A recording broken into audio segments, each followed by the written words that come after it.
세월호 7시간에 대해서는 저기 특검에서 그 국민적 열망이 있었지만 거기까지는 가지 못했어요. 시간적. 자, 원래 이렇게 여쭙겠습니다. 주사 맞았습니까 그때?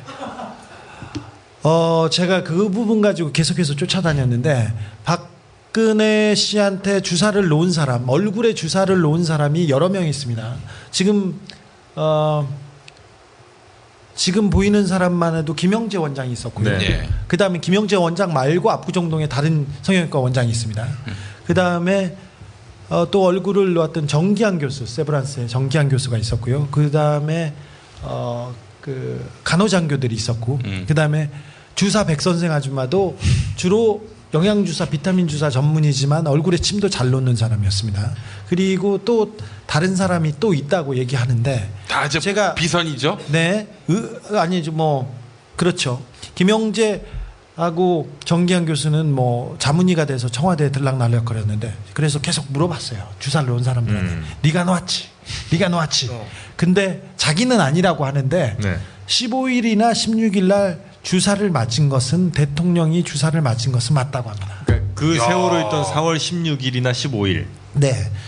17일 날 멍자국이 명확하게 있어요. 네네네. 멍자국이 명확하게 있어요. 근데 중요한 것은 15일이나 16일 날 자기네는 안 놨는데 대통령 얼굴을 맨날 보는 사람들조차도 주사를 맞은 자국이 맞다고 합니다. 그리고 계속해서 제가 압박을 했을 때 김영재 원장이 21일 날 갑자기 청와대에서 불려가서 주사를 놨답니다. 네. 그게 멍 빼는 주사였어요. 아. 자, 15일이나 16일 날 주사를 놨고 그 다음에 22일이나 21일 날 또 주사를 놨어요. 그리고 한 달 후에 그러니까 5월 중순에 다시 김영재 원장이 골프를 치다가 제주도에서 골프를 치다가 갑자기 청와대에서 불려가가지고 다시 주사를 놓습니다. 이번에도 멍 빼는 주사였어요. 그러면 4월 15일이나 16일 네. 주사 맞았습니다. 그리고 네. 20일쯤에 또 주사를 맞았습니다. 네. 그리고 5월 20일쯤에 또 주사를 맞았어요. 5월이요? 예. 한 달 후에. 그러면 계속해서 주사를 맞은 거예요. 그래서 멍이 들면 멍 빼는 주사를 놔요. 이게 그 멍 주변에 주사를 놓으면 이걸 중화시켜서 네네네네. 이렇게 그 멍을 빼는 주사를 놓은 겁니다. 그러면 그때 5월 달이나 4월, 5월에 집중적으로 주사를 맞은 겁니다. 근데 여러분 아시다시피 필러나 보톡스는 네. 이게 수명이 한 6개월 가요. 6개월 이상이에요. 그리고 박근혜 대통령이 얼굴에 실 리프팅 네네네. 시술도 받았어요. 받았는데 이거는 뭐 1, 2년 가요. 네. 1, 2년보다 더 갑니다. 이게 금줄 같은 실을 넣어서 이거 얼굴을 평평하게 하는 거니까. 그러면 자연스럽게 4월과 5월 세월호 참사가 있었던 그때 집중적으로 주사를 맞았다고 하는데 대통령한테 가장 주사를 많이 놓은 사람은 김상만 그 옛날에 차병원에 있다가 녹십자 쪽에 가 있던 김상만 원장인데 그 네. 사람은 한 달에 한두 번씩 한 달에 두세 차례씩 들어가서 주사를 놨습니다. 얼굴이 아니라 뭐 영양제나 다른 데 주사. 근데 그분의 알리바이를 따져보면 분명히 세월호가 있었던 4월과 5월에 주사를 놓으러 가지 않아요. 없어요. 그리고 김영재 원장도 그분의 알리바이를 따져보면 4월 16일 날 주사 놓지 않았어요. 그렇게 보면 이 사람들 말고 정기한 교수는 그때 광주에 학회에 있었어요. 그러니까 우리가 아는 의사들 말고 다른 의사가 또 있었어요. 그런데 한 달에 서너 번 이렇게 적어도 서너 번씩 주사를 맞을 정도의 그거는 아까 필러 보톡스 실이 아니고 이건 줄기세포일 가능성이 큽니다. 줄기세포는 배양을 해야 되기 때문에 네네네. 그때 놓아야 돼요. 그때. 그러니까 맞는 사람의 필요가 아닌 배양이 됐을 때. 자, 4월 16일 같은 경우 보통 때 같으면 이렇게 야 난리가 났으니까 내일 맞자. 그렇겠죠. 예. 나중에 맞자 이렇게 할 수 있잖아요. 그래야 정상이잖아요. 네네. 근데 그날 맞아야 되는 이유가 있었던 거죠. 줄기세포 특별히 저는 의심하고 있는 게 차병원인데 네. 차병원에서 갑자기 제대열 그러니까 아이들을 네네네네네. 낳았을 때 태반과 뭐 네네. 제대열을 보관해 놓는데 그거를 차광열 회장이나 가족들이 우리가 맞았다 이렇게 손을 들었는데 네네. 굉장히 의외죠. 제대열이 없는데 우리가 맞았다. 내가 맞았다. 이렇게 얘기했는데 지금 제가 의심하고 있는 것은 대통령한테 주사를 놓은 사람들이 계속 제가 물어보고 얘기하고 그래서 그 사람들이 얘기하는 건 가장 큰 가능성은 주사를 맞았을 것이다. 그때 주사는 재대열일 가능성이 크다. 이렇게 보고 있습니다. 그 의사들은.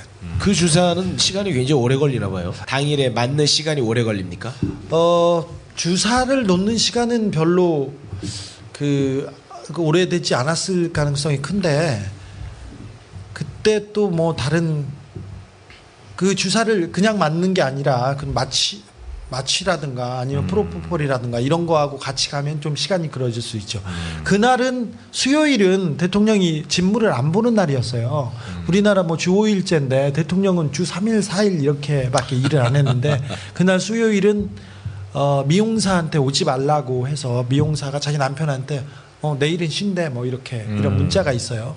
특검 수사 기록을 보면 그래서 미용사가 들이지 않았고 그 누구만 와서 주사를 놨거나 아니면 그 대통령이 그 자기만의 시간을 가졌는데 누구도 이분이 자면 누구도 깨우지 않았다고 해요. 윤 전 주가 조금 한 얘기를 이렇게 유추해 보면 전쟁이 일어나지 않는 한 자면 못 깨웠다고 합니다. 잠을 잘 못 잤고요. 밥도 잘 못 먹고 그런 그 대통령의 좀 특성이 있었는데 그냥 잠을 못 자서 안 깨웠다 이걸로는 설명하지 못하는 부분이 있습니다. 근데 다른 의사들은 15일이나 16일 날 주사를 맞았을 가능성이 크다고 얘기합니다.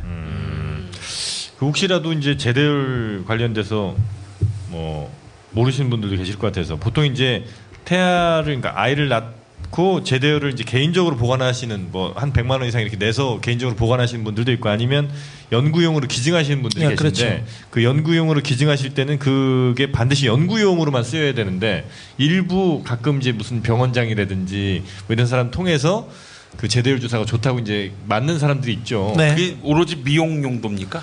누구에 따라 다르죠. 재대열은 맞을 수가 없어요. 연구 목적이 아니면 맞을 수가 없는데 최순실 씨가 PRP라고 자기 피를 뽑아서 혈소판을 어떻게 조작하고 해가지고 다시 넣는 그런 미용 시술에 굉장히 시술의 재미를 봤어요. 근데 그것보다 조금 더 높고 비싼 게 높은 단계가 줄기세포예요. 줄기세포에서 가장 비싸고 아무나 받을 수 없는 그 단계가 재대열입니다. 보통 일본 가서 많이 맞았어요. 그렇죠. 재대열은 아니고 줄기세포를 일본에서 네네네. 맞죠. 우리나라에서 맞는 거는 이거 자체가 의료법 위반입니다. 근데 힘있고 돈 있는 사람들은 다 맞았습니다. 제가 취재하기로는 이명박 대통령도 주변 사람들도 다 맞았고요. 뭐 최순실 씨와 박근혜 씨도 맞았다고 지난번에 TV 프로그램에서 어떤 그 바이오 회사 알바이오 회사에서 나왔었죠. 네. 이명박 전 대통령이 그래서 얼굴이 팽팽해요. 피부가 너무 빛이 나. 진짜로, 예. 예. 너무 빤빤해. 근데 그게 그래서 개고기 덕분인가 했더니 그게 아니라 재대열 덕분일 가능성이.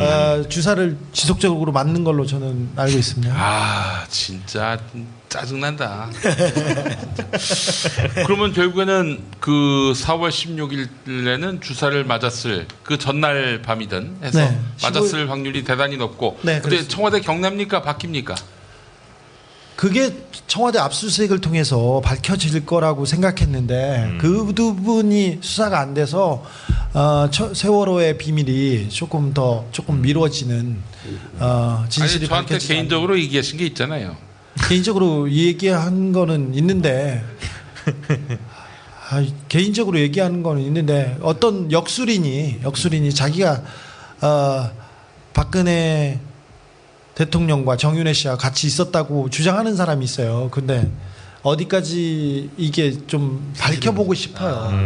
밝혀보고 싶은데 특검 수사가 지금 기한이 다 차서 못했는데 특별법이나 다른 특검을 통해서 세월호에 대한 진상은 규명돼야 된다고 저는 생각하고 혹시 있습니다. 우리 기자님께서는 이제 뭐 여러 해 동안의 어떤 취재라든지 아니면 여러 정황들을 미루어 볼 건데 사실은 뭔지 모르지만 대략 16일에 박근혜 대통령은 뭘 하고 있었다고 상식적으로 추론을 하세요? 저를 보내려고 하는 것 같아요. 아니 그러니까 이거 뭐 사실과 무관하게 저는 네. 처음에는 계속해서 무속과 미용이 합쳐졌다고 생각해요. 무속 플러스 미용. 네. 아까 자기가 같이 있었다고 주장하는 그 역술인의 행적을 보면 2시간 반, 3시간이 네. 그 비어요. 그래서 그 시간 동안 같이 있었을 가능성이 굉장히 큰데 정윤회 씨도 비거든요. 그 알리바이가. 그리고 그래서 저는 같이 이게 혼재되어 있는 거 아닌가 저는 그렇게 생각하는데 그거는 좀 검찰이 다시 밝힐 숙제가 된 것 같습니다. 네. 박근혜 구속되면은 이제 또 정권이 바뀌면은 사람들은 MB도 어떻게든 좀 보내야 되는 거 아니냐 네. 이렇게 보는 사람들이 박근혜 많은데 구속부터 얘기해야 되는데 옛날에는 굉장히 잘 외웠던 사람인 것 같은데 언제부턴가는 문답이 안 되는 분이세요. 질문하면 답을 못해요. 그러니까 A에 대해서 물어보면 A에 대해서 대답하지만 B에 대해서 물어봐도 A에 대해서 대답하고 C에 대해서도 이름 물어보면 A 대답합니다. 옛날엔 준비된 답변 정도는 했었는데 네. 이제는 그것도 안 된다. 그래서 저 기자들하고 그 문답을 못한 것이 네네네. 그 이유가 컸어요. 근데 검찰에 가서는 자기가 말하는 것이 다 자기한테 족쇄로 들어올 수 있어서 박근혜 대통령이 그래서 특검에나 검찰에 나가지 않을 거라고 저는 생각했었어요. 아예. 그래서 이번에도 가능한 한 미룰 거라고 생각했는데 갑자기 나가게 된 게 자기가 좀 믿는 구석이 있는 것 같은데 내일 나가도 가장 중요한 부분에 대해서는 얘기하지 않고 자기 얘기만 계속 되풀이할 가능성이 커요. 그러니까 A, B, C, D, E, F 이번엔 질문이 많지 않습니까? 네. 그래도 A만 계속 얘기하는 거예요. 원래 대답을 잘 못하세요. 이렇게 물어보잖아요. 이름이 뭐예요? 박근혜요. 성함은요? 예? 이렇게 그런 식이거든요. 뭐예요? 아이, 이거 뭐 그런 너무하잖아요. 얘기까지 너무하시네. 아 이거 인격 모독입니다. 인격 모독이었어요. 근데 그랬는데 네. 내일 만약에 출두하면 그 검찰의 질문이 다 끝나지 않아요. 기본적으로 수사에 지금 특검에서 검찰로 넘어왔지 않습니까? 네. 이제 수사가 시작되는 단계예요. SK나 롯데 그리고 다른 대기업에 대한 강요, 뇌물 이런 부분은 빠져 있고 직권남용에 대해서도 다 물을 수가 없어요. 네. 그렇다고 해서 뭐 이분을 잡아놓고 48시간 잡아놓을 수도 없지 않습니까? 몸도 약하고 집에 가겠다고 분명히 얘기할 거고요. 변기는 문제는 어떻게 할 거야? 뭐 이런 문제 때문에 조금 수사를 하고 다시 돌려보냈다가 다시 불러서 또 사법 처리를 해야 되는데 영장을 청구할 거고요. 재판을 진행하면 17년 정도 구형할 거예요. 징역. 17년이요? 네. 구체적으로 나옵니까 그렇게? 네, 뭐 지금 혐의 따져보면 오. 네. 그 정도. 17년이면 지금 박근혜가 올해 나이가 67이에요. 네네. 그러면 80 넘어야 나올 수 있다. 그래서 지금 올림머리 연습하시겠죠. 혼자 올리시는 거. 그런데 수사가 좀 마무리가 되고 그 다음에 진행을 하는데 구속영장을 검찰이 직접 청구하지 않고 네. 재판부로 넘기는 그런 수순이 있어요. 그러니까 구속될 사안이나 재판부한테 이렇게 일임하겠다 그래서 재판부에서 구속하는. 근데 구속은 기정사실입니다. 기정사실입니까? 네. 이미 낳은 혐의가 너무 커요. 너무 크고 증거들이 너무 많습니다. 증인들도 그렇고. 저희가 만난 무속인은 구속까지는 안 갈 거라고 그랬거든요. 아직도 점쟁이한테 물어보고 그래. 아니 근데 지난번 최승희가 7대2라고 아니 그 정확하게 맞췄어요. 뭐냐면 이거 또 말씀을 드려야 되나? 아직도 무속인 이렇게 최순실 꼴 나고 싶어. 그런 거 저 빅데이터라고 얘기해. 빅데이터 전문가라고 얘기해. 아니 점이 빅데이터냐? 그 양반이 아니, 무당한 600명을 빅데이터 돌려가지고 무속인은 빅데이터 맞네 그건. 네, 무속인이 뭐라고 그랬냐면 탄핵이 힘들게 된다고 그랬어요. 힘들게 된다고 했는데 우리가 그걸 듣고 그러면 6대인가요? 이렇게 한 거예요. 네, 저희가. 그랬는데 사실은 탄핵 사유가 생각보다 많이 적용이 안 됐잖아요. 네, 그런 거를 이제 맞췄다는 거지. 뭐야 그게. 네. 여튼 그래서 구속은 뭐 기정사실이고. 기정사실인데 검찰이 직접 그 손에 피를 안 묻히고 재판부에 넘길 가능성도 크고요. 그리고 뭐 대선에서 가장 큰 변수가 대통령 구속이 될 가능성이 커서 그 부분을 조금 피해가지 않을까. 이후로. 네. 그러나 뭐 수사 과정상 그리고 검찰이 지금껏 해온 대로 하면 구속이 맞습니다. 그것도 당장 구속이 맞는데 당장 구속은 피하고 조금 시간을 벌어주고 여유를 주고 그다음에 대선에 조금 변수를 줄이지 않을까 그렇게 생각합니다. 유력 대선 후보와 혹시 훗날에 대해서 합의를 할 가능성은 사면해주는 뭐 그건 지금 불가능합니다. 누가 얘기를 하던 그거는 엄청난 정치적 역풍으로 다가오기 때문에 검찰에서는 묻고 싶을 거예요. 너희들이 원하는 뭐에 대해서 사실 그런 내용을 타진하기도 했다고 하는데 그런데 그거는 뭐 국민들의 여론을 살피겠죠. 김진태 후보랑은 그래도 좀 빅딜이 좀 이루어지지 않겠습니까? 김진태 후보하고요. 네. 뭐에 대해서 태극기에 대해서 사면은 해주겠다고. 태극기 매듭에 대해서 네. 그래서 우병우는 혹시 뭐 못 건듭니까? 우병우는 잡힐 거예요. 아 잡힙니까? 네. 못 잡는다던데. 아닙니다. 괜찮습니다.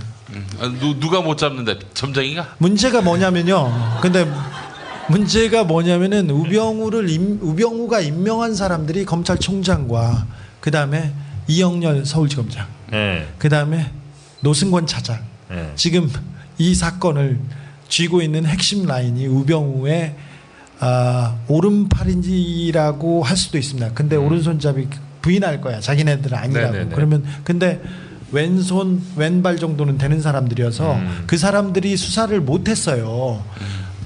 사실은 특별수사본부가 꾸려지고 그 사람들이 성과가 있어서 그걸 가지고 특검에서 엄청 잘한 거거든요. 네. 근데 그때 우병우에 대한 수사는 없었어요. 그래서 우병우에 대한 수사를 어떻게 할까 그러는데 사실은 검사들이 우병우에 대한 수사는 되게 꺼렸어요. 그래서 이 특검 수사를 하면서 전체적으로 나오던 부분을 하나씩 둘씩 계속 모아서 굉장히 방대하게 로우 데이터를 쌓아놓은 상태에서 영장을 쳤는데 그게 기각됐거든요. 네네. 근데 이게 순리상 그렇게 갈 수밖에 없습니다. 갈 수밖에 없습니다.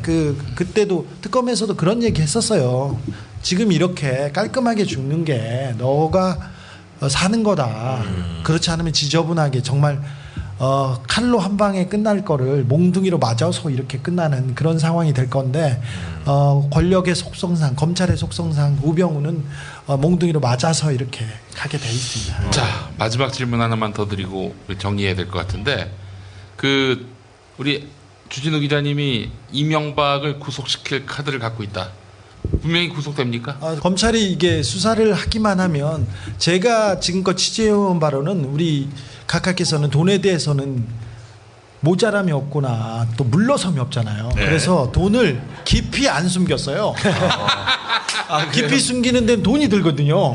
그래서 위에 잠깐 뭐 모래만 이렇게 깔아놓고 살짝 놨어요. 그래서 많은 돈을 금방 회수해 올 수 있어요. 아 그래요? 시간이 너무 지난 거 아닙니까? 아니요. 시간이 지나고 또 지금 이렇게 보면 이명박이 굉장히 대단한 놈이구나 이런 생각이 들어요. 정말 그렇게 농단을 지 멋대로 해놓고 그 돈에 대한 끝없는 탐욕. 주변 사람들이 다 감옥 가도 그래도 돈을 뺐고 에리카 김 어떤 사이였어. 둘이 죽고 못 사는 사이였잖아요. 근데 그런 사람한테 그 동생을 감옥에 보냈지 않습니까? 네. 감옥에 보냈어요. 김경주 씨가 감옥에 갔는데 그래서 돈이 김경준 씨한테 있었어. 네. 자, 돈 내놓고 그러면 너도 봐주고 김경준도 봐주겠다. 그래서 돈을 받았어요. 이명박 각하 쪽에서 네네. 돈을 받았는데 안 빼주고 있잖아요. 얼마나 대단해. 얼마나 더러워. 그런데 이명박 대통령 여기저기 흔적이 너무 많아요. 기본적으로 뭐 자원외교 같은 경우도 투자공사들이 있고요. 석유공사 뭐 그다음에 무슨 개발 무슨 광물자원공사 다 공사를 통해서 어떤 회사에 돈을 줬지 않습니까? 근데 그 회사는 다 깡통이었고요. 깡통 광산, 깡통 유전이었어요. 그런데 갑자기 아무 문제가 없는 것처럼 털고 나왔지 않습니까? 근데 그 사들인 회사 그리고 투자한 광산 여기를 뒤져보면 이명박의 흔적들이 다 있어요. 주변 사람들은. 그래서 그 사람들을 하나씩 둘씩 소송하고 문제 삼고 그러면 금방 찾아올 수 있어요. 지금껏 아무것도 안 했기 때문에 이분이 지금껏은 박근혜 시대였잖아요. 그리고 이명박이 깔아놓은 고속도로에 박근혜 대통령 거기서 주사만 맞았을 뿐인데 그래서 다른 거는 관심 없었어요. 김기춘이 우병우가 최순실을 몰랐어요. 몰랐으면 바보 아니면 멍청이에요. 보세요. 그래서 두 사람이 주사 맞고 놀게 놔두고 지네들끼리 해먹은 거예요. 그래서 이게 바뀌면, 권력이 바뀌면 검찰이 알아서 좋은 사람들만 이렇게 꾸려놓으면 이명박은 금방 잡습니다. 어렵지 않습니다. 민주당 후보 누가 돼도 다 잡습니까? 아니면 어떤 사람이 좀 더 잡는데 유리합니까? 누가 돼도 다 잡는다고 봐요. 그래요. 네. 이게 또 이명박을 잡으면 이명박에 숨겨놓은 굉장히 큰 재산들을 다 환수할 수 있어요. 그러면 우리 복지에 굉장히 큰 돈이. 그 정도예요? 네. 우리 호주머니에 몇백만 원씩, 돈 1,000만 원씩 들어올 가능성이 있어요. 네. 이명박을 잡는 거는 우리가 돈 벌고 부자가 되는 일이 꼭 해야죠. 요즘 MB는 어떻게 지내요? MB가 굉장히 작년까지만 해도 굉장히 활기찼어요. 네. 내가 그 어디 막 돌아다닐 때마다 내가 쫓아갔는데 좋았어요. 그런데 반기문 후보가 그 추락하면서부터 네. 풀이 죽어가지고 이명박 대통령 주변 사람들이 그때 청와대 관료들이나 같이 이명박 정부 때 한 자리씩 했던 사람들이 다 모여서 이동관 포함. 네, 맨날 회의했었는데 반기문 아웃되면서 걔네들도 이게 조금 스텝이 꼬였어요. 그러다가 황교안이 계속 그 자리를 가지고 있었지 않습니까? 네네네. 황교안도 나가 떨어졌지 않습니까? 네. 그래서 마음 줄 데가 없어요. 마음 줄 데가 없어요. 있는 사람이 지금 홍준표하고 김진태 나왔잖아요. 그래서 그 사람들도 사실 패닉이에요. 사실 보수 진영에서는 박근혜 대통령이 얼른 떠안고 가주기를 바랬는데 박근혜 대통령이 계속 버티면서 중간중간에 조력자 역할을 하면서 모든 뉴스를 빨아들이고 있지 않습니까? 그래서 누구도 지금 뛰어들 수가 없어요. 홍석현 회장이 뭘 하네 했는데 홍석천보다 훨씬 인지도가 떨어져요. 이게 안 돼요. 재밌네. 재밌으시네. 아니 그게 아니라 대통령 후보는 대통령은 어떤 사람이 되냐면 시골 할머니들, 농사짓는 할머니들 TV도 안 보고 아무것도 안 보는데 그 사람도 아는 사람처럼 얘기하는 거 있잖아요. 그런 거. 노무현이는 뭐 이렇게 하고 이명박이는 이렇게 얘기를 해야 되는데 그러면 인지도가 전국적으로 90% 이상 넘어가야 돼요. 근데 거기까지 가는 후보들이 없어요. 후보가 없어요. 이 바른정당하고 자유당에서는. 그래서 사람을 못 내는 거예요. 그래서 그냥 꽉 막혔죠. 알겠습니다. 왜 얘기 안 하세요? 나 얘기 들어야 되는데. 여기는 굉장히 조심스러운 자리입니다. 그래요? 정치 얘기는 조심스럽게 하나요? 한마디 잘못했다가 우리 우기 행사 끊기면 책임질 겁니까? 이렇게 옆에 얘기할 때만 해도 최욱이 의식 있다 이런 글 올라오거든요. 네. 시대가 바뀌었어요. 이제는 괜찮아요. 괜찮습니까? 네. 확실히 바뀔 때까지 우리 최욱 씨는 기다립니다. 네. 5월 9일까지. 저 조심해야 돼. 내가 어디 가서 친하다고 하면은 그냥 바로 끊겨요. 네. 자, 우리 주진우 기자님 모시고 또 아주 흥미로운 이야기, 또 아주 내밀한 이야기들 재밌게 잘 들었던 것 같습니다. 자, 지금까지 시사인의 주진우 기자였습니다. 고맙습니다. 어서 많이 드세요. 우리 한국 음식 참 좋아합니다. 아이고 배야. 활명수 씨. 배 아픈데 활명수를 하시는군. 가스 활명수를 만든 동화약품. 100년 넘게 사랑받는 액상소화제 브랜드죠. 동화약품은 수익금을 독립운동에 지원했습니다.